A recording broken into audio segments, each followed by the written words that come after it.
Line आता है step down transformer में। स्टेप डाउन ट्रांसफार्मर में आने के बाद ये है आपका इलेक्ट्रोड होल्डिंग डिवाइस और ये रहा आपका इलेक्ट्रोड, इसमें हम पकड़ते हैं और उसके बाद इसमें मैक्सिमम करंट 600 होता है, मिनिमम 40 एम्पियर होता है, 40 एम्पियर। और यहाँ से ये इलेक्ट्रोड लिया और यहाँ से फिर ये फेस, इसको हम फेस सील कहते हैं, इससे हमारे का सुरक्षा होता है, होता है जो भी होता है। उसके बाद अब यहाँ पे ये मारेंगे वेल्डिंग, आर्क वेल्डिंग कहते हैं हम उसको, और ये फेस सील पहनिए और यहाँ पे ये अभी वेल्डिंग मारना है जस्ट लाइक इस टाइप से। पहले हम आर्क को हिट करेंगे, आर्क को हिट करने के लिए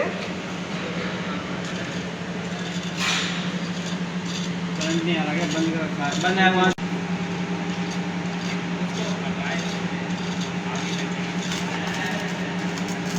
ये हम आर्क को हिट कर रहे हैं, इलेक्ट्रोड को हिट कर रहे हैं आगे चला के, और यहाँ से हम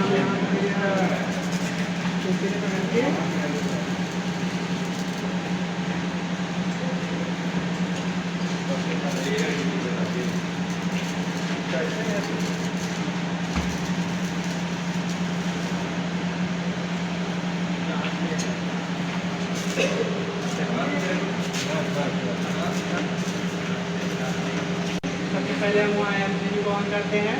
एमसीबी को ऑन करने के बाद हमारा करंट आता है स्टेप डाउन ट्रांसफार्मर में, और फिर यहाँ से हमारा इलेक्ट्रोड होल्डिंग डिवाइस है और इसमें हम इलेक्ट्रोड को पकड़ते हैं।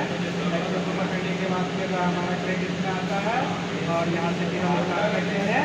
इसकी सुरक्षा के लिए हम पहनते हैं फेस शील्ड और हाथ में ग्लव्स लगाते हैं, लेकिन ग्लव्स पहनेंगे अभी बाद में, इसलिए अभी लोकेंडर जो है अभी आपको वेल्डिंग प्रैक्टिस करके दिखाएगा। और ये सबसे पहले आर्क को जो है हिट कर रहा है, हिट करने के बाद ये वेल्डिंग लगाएगा और ये इसको से तो कहते हैं आर्क हिटिंग। और आर्क हिटिंग करने के बाद लोकेंडर लगा रहा है, ये 45 लगा रहा है